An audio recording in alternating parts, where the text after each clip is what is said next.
Il l'avoue lui-même. Il a eu peur. Ah, ça, c'est rare. C'est rare que j'ai peur.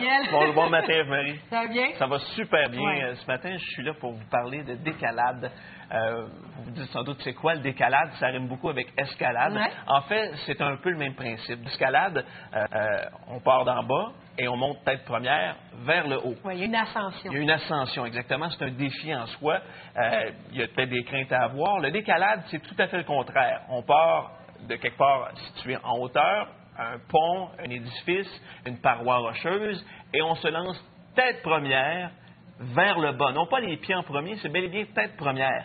Ça ressemble beaucoup à du bungee. On peut d'ailleurs revoir sur ces images-là à quoi ça ressemble du décalade. Alors, il y en a qui font ça comme on le voit sur des parois rocheuses. Et en initiation également, on le fait aussi sur des sommets d'édifices ici en ville, un peu partout. Il y a même maintenant un centre de préparation à ça à Drummondville. Et on initie également de plus en plus les enfants à cette activité-là parce que c'est excellent pour le décalade. C'est nettement plus psychologique que physique. Ouais. Alors, les gens de l'association de décalade, de l'Association canadienne de décalade, m'ont convié à un rendez-vous que je ne pouvais manquer.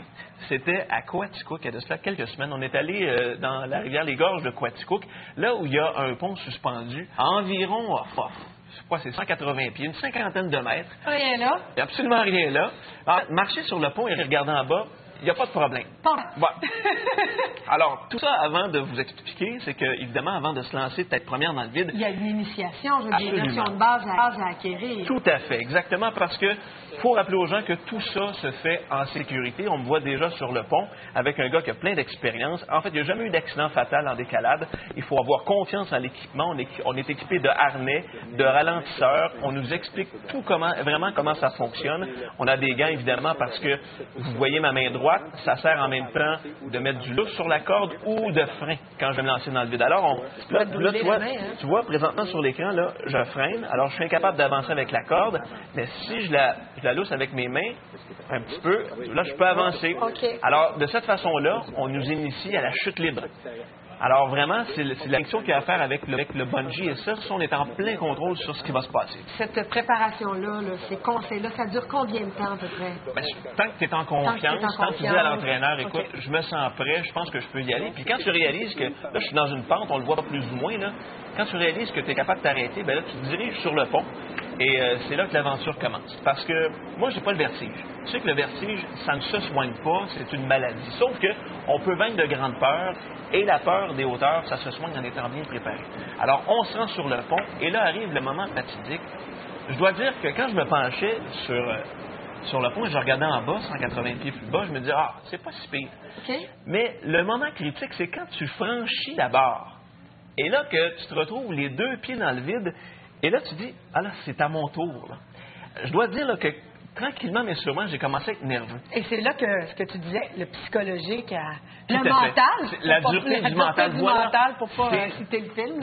C'est vraiment ça le plus difficile, c'est d'arriver à se convaincre de dire qu'on peut se lancer en bas. Et tu sais que les gens de l'Association canadienne travaillent beaucoup avec notamment des athlètes qui sont habitués de pousser leurs limites dans leur propre discipline.